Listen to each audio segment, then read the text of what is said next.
My name is Amanda Kuhn, and I've been in recovery for 6.5 years. My name is Brandon Meekum, and I've been in recovery for 2.5 years. All right, so my name is David, and my sobriety date is May 3rd, 2016, so coming up on 7 years. My name's Gabe Riem, and I'm from Manistee, Michigan. I've been in recovery for 8 years. My name's James Kuhn, and I've been in recovery. The 25th of this month will be 6 years. My name is Kelly Meekum, and I have been 12 years successfully in recovery. So there were several factors that moved me from addiction to recovery. I was in a lot of trouble with the courts, kind of had different charges out of a few different counties, and also family relationships and just the misery of addiction. Desperation was a big motivator for me to move from addiction to recovery. I guess I was just really kind of looking for a way out of that cycle of addiction and to try to escape some of that trauma and shame and things that I had been going through for the past however many years. April 28th, 2010, my daughter, I was having a party at my house, had some people over that I knew pretty well, and I woke up to someone that had raped and murdered my 7-year-old daughter. So that was my biggest motivator to get into recovery. He also killed himself in front of me, so it was quite a big motivation, you know, quite a big loss of such. So that would be my biggest motivation, my children, because then they were taken from me and I had to get them back. To get from addiction to recovery, it was being around people that cared about me, you know, learning that I was worth living a different life than I was living. That was the biggest thing, being told, hey, we love you, you're worth it, and you can change, you know, because you're worth changing. I used the NA program, the AA program, and I use a church that I go to now. I needed a higher power because I found out I wasn't it. I just keep going to that, and I talk to numerous people. I stay involved in the recovery community because I've had to change who I hung out with. So now a lot of my people are, they're not all recovery-based, but also they're positive-based. So it always helps to feed each other positivity instead of negativity and keep me going forward. So I use that to stay clean. To maintain my recovery, I attend support groups.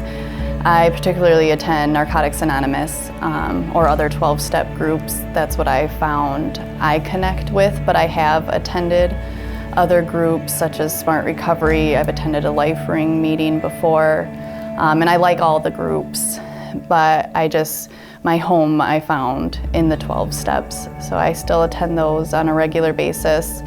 And I also developed my spirituality. I didn't know what I believed in the beginning, and then as I went through recovery, I got to find a higher power and just something outside of myself. Kind of started as nature and just started having that connection. So I also do things on a spiritual basis that help me to maintain my recovery. My proudest moments is opening my tattoo shop. My family, we got married right around the same time, me and my wife, and that was a really proud moment too. And my family came out for the wedding. They were able to see the shop, see Manistee. They had never been here before, you know. And I love this area, and it's just amazing. So it was good being able to show them that stuff and show them how far I've came, you know. A lot of great things have happened since I've been in recovery. Like I've restored my credit. I've taken care of all of my legal issues from the past. I've made amends with my friends and family. I've made financial amends. I've volunteered in the community. I have a beautiful wife now, and we have a 4-year-old.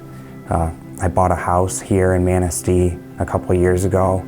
So, you know, just really living life to its fullest and just kind of just exploring what life has to offer. The day I got to call my mom and tell her, like, hey, it's been a year, you know, and just the joy that she had, you know, that was one of the proudest moments for me. Non-judgment. You know, it's really hard to be non-judgmental Even for me, you know, being a little bit further along in my recovery than others, it's hard for me to accept others' recovery path that isn't like me, you know, and that's me putting us, you know, holding on to those stigmas too. So I have to check myself. So being open-minded and giving someone a chance and understanding that this is a disease and it's something that someone has to work through and completely change who they are and their thoughts and their behaviors, you know, just basically giving somebody a chance to be the person that they want to be. Because I don't believe I've ever met anybody that wants to be in active addiction and is happy. When I was using heroin and when I was using other drugs, I pretty much gave away all of the dreams that I had as a child. And when I finally stopped using those substances, I was able to revisit some of those things that I had hoped for my life, but they were really unrealistic goals because I was trapped in a cycle of addiction. I just think it's important to know that you know, dreams can come true, that the things that you had given up on, there can be other opportunities to get those back, and those opportunities can come in different forms that you might not even know are available. Just make that next right decision. The next decision that you make is either taking you towards your recovery or away from it, you know? And so if you're going to hang out with friends that are using, it's probably not gonna take you where you want to go, you know what I mean?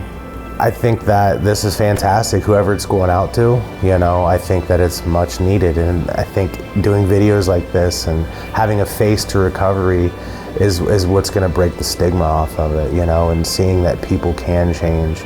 You know, obviously you guys don't know what I was like when I was using, but I can tell you it's not the man that's sitting in front of you right now, not even close.